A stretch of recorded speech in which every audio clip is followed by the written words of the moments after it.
Parabéns se você conseguiu sobreviver todas as etapas do Natal. Porque é justamente nessa época do ano que a gente se vê envolvido em tantas coisas, muitas vezes feitas por obrigação. Desde fazer as compras, as inúmeras compras de presentes, de comidas, participar das confraternizações, dos amigos ocultos, rever um monte de gente que a gente normalmente não vai ver. Natal é uma época de cansaço. E se a gente perguntar para a grande maioria das pessoas qual é o significado, qual é o sentido do Natal, é claro que algumas pessoas vão saber relacionar o nascimento de Jesus, ou então vão se ver envolvidas em algum vago conceito de fraternidade ou de estar junto da família. Mas é realmente isso que significa o Natal?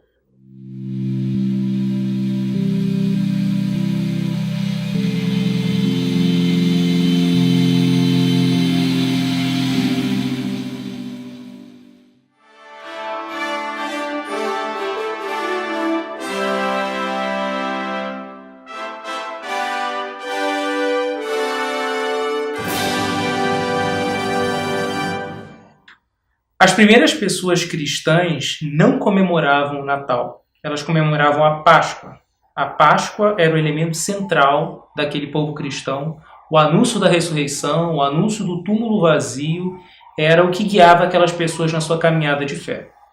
À medida que as escrituras bíblicas vão sendo consolidadas, surge a necessidade de talvez situar dentro do calendário litúrgico, que passa a ser o calendário da vida das pessoas, aquele evento do nascimento de Jesus, que é explicado tanto no início do Evangelho de Lucas como no início do Evangelho de João. No Evangelho de Lucas, aquela narrativa um pouco mais clássica, que fala dos anjos, dos pastores, de José, Maria, manjedoura. E no Evangelho de João, uma narrativa mais teológica, que fala do Jesus Cristo como o Verbo feito carne. E para a gente? O que significa esse Verbo feito carne? Aqueles primeiros cristãos, eles visitavam vários lugares que alegavam ser santuários. Entre esses santuários, um deles estava o local do nascimento de Jesus, mas também o Santo Sepulcro e outros lugares relacionados à vida de pessoas santas que manifestaram o Evangelho de Jesus. Mas a realidade é que para aquelas pessoas, e ainda para muitos de nós, existe uma sacralidade em certos lugares. Existe uma sacralidade em certos momentos. A isso, os primeiros cristãos celtas chamavam de espaços estreitos. No inglês, thin spaces. Ou seja, lugares onde o reino dos céus e o reino da terra se encostavam, onde a presença de Deus era muito mais visível e muito mais sensível. Esses mesmos celtas, eles acreditavam que o reino dos céus e o reino da terra estavam separados a 3 pés, mas nos espaços estreitos eles se tocavam. O nascimento de Jesus, entretanto, não era um mero espaço estreito. No nascimento de Jesus, céus e terra realmente se tocam. No nascimento de Jesus, Deus se encarna como um ser humano. É isso que a igreja vem tentando falar ao longo dos tempos, mas que muitas vezes a gente não percebe, não entende, ou às vezes nem se aprofunda nisso. O grande mistério do Natal é justamente aquilo que vai ser compreendido como doutrina da encarnação. Ou seja, uma história que só o cristianismo conta, dentre inúmeras outras religiões. Não somente da vinda de Jesus ao mundo, como um bebê na manjedoura, mas sim na vinda daquele que é Deus e que toma corpo, que toma carne, que toma a natureza de cada um de nós. Ou seja, esse Deus resolve descer ao nosso meio não como uma imagem de luz, ou como um anjo, ou como um ser evoluído, mas ele desce na carne, nos ossos, nas moléculas, nos órgãos, no sangue, nos batimentos cardíacos de um ser humano.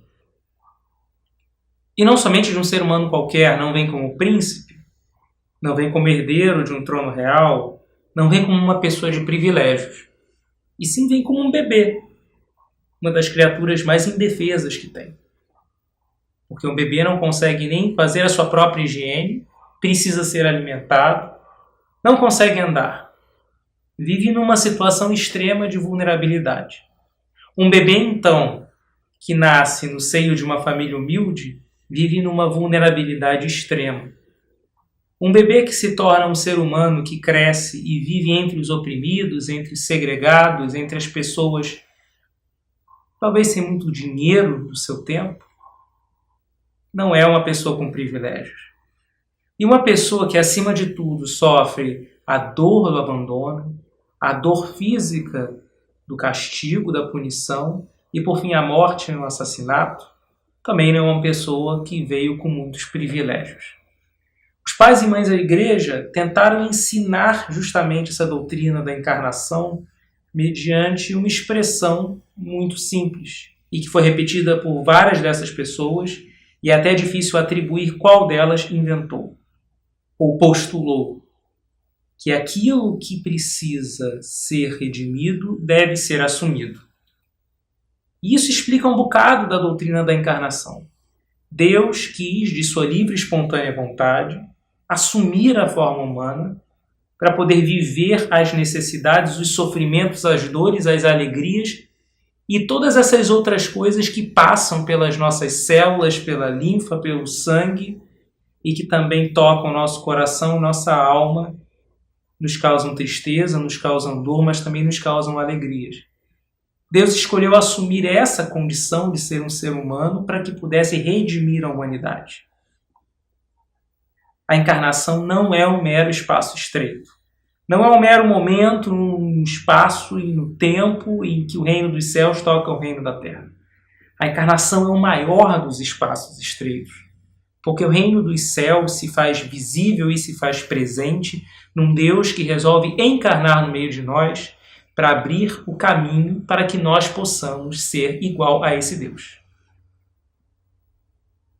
Eu não sei se vocês têm noção da profundidade que isso significa, mas para mim, Deus manda uma mensagem cabal de que, ao assumir a natureza humana, ao assumir a forma de uma pessoa como qualquer um de nós, é sinal de que nós não somos tão ruins assim.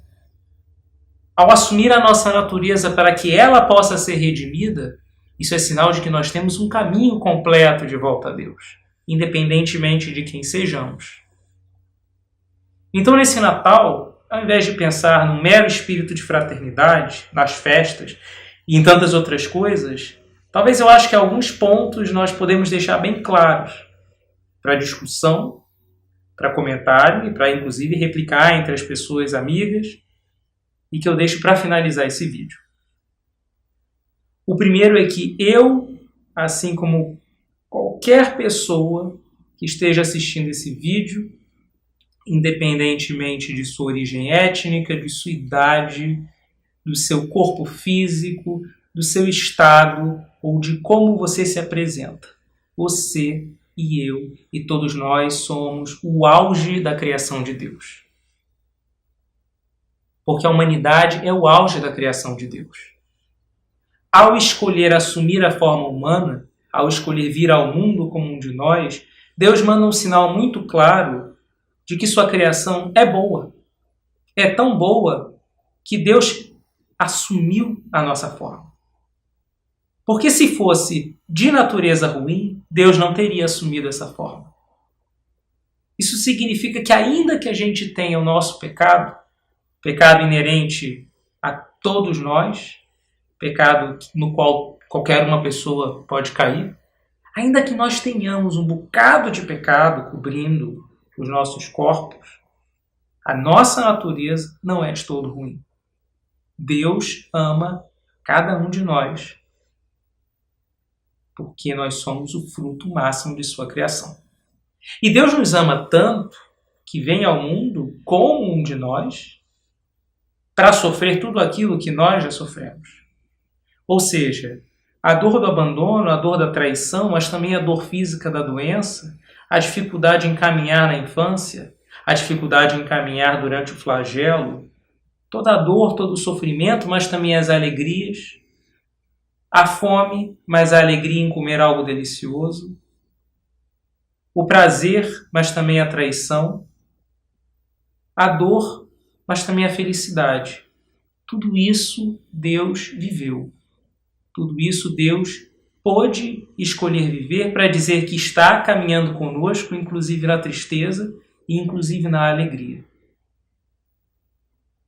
E por fim, ao assumir a natureza humana, ao ser como um de nós, Deus manda uma mensagem muito clara de que nós somos agora um novo tipo de família, um novo tipo de arranjo em que não cabe mais o sangue, a raça, a etnia, o clã.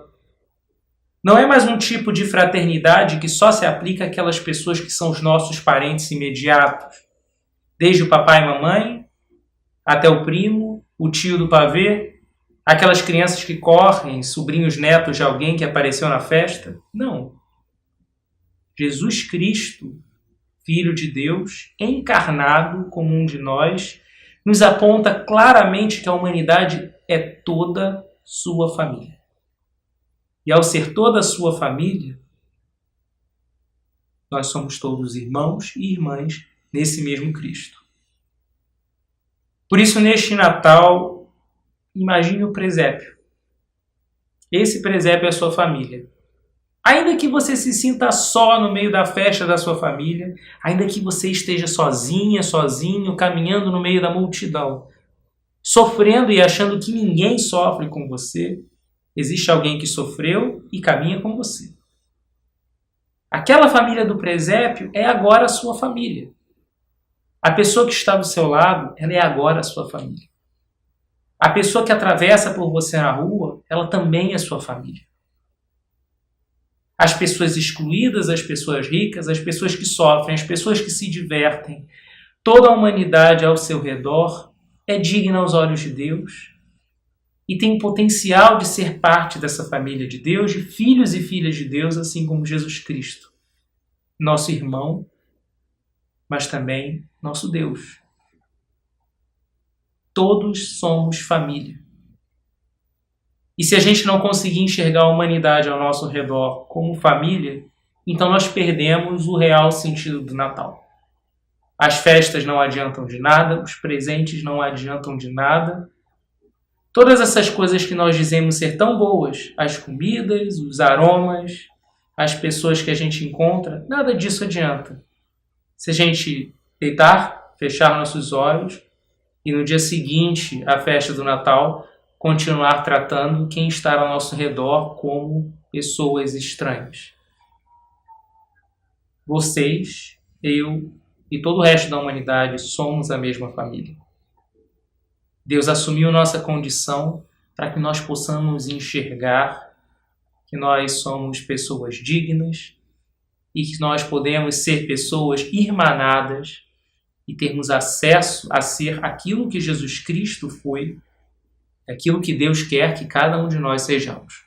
Ou seja, que nós possamos viver a nossa humanidade em sua plenitude. Na plenitude do amor, na plenitude da fraternidade, na plenitude da compreensão, na plenitude do abraço a quem precisa, na plenitude da caridade a quem mais sofre, para que nós possamos chegar à redenção máxima, chegar ao estado de Jesus Cristo. O Natal é isso. Não é nada menos, não é nada mais. Mas se você não viu surgir no seu coração um desafio, que surge agora, para que a gente possa continuar nessa caminhada rumo à verdadeira redenção, que é estar com o coração batendo no coração de Deus. E que a nossa história possa ser a história de Deus. Senão nem adianta falar sobre antes e depois de Cristo. Nem adianta dizer que aquele foi um momento especial no coração da história de Deus. É preciso que nós caminhemos o caminho de Jesus. Esta série trata de algumas questões relacionadas à teologia, ao saber sobre Deus, e especificamente à teologia cristã. Algumas que parecem muito complicadas para a maioria das pessoas, mas que nem são tão complicadas assim. Se você gostou da série, se você gostou do canal, se você gostou do que está sendo apresentado aqui, sugiro que faça sua inscrição e também deixe seus comentários. Na medida do possível, eu vou responder a vocês. Então, até já!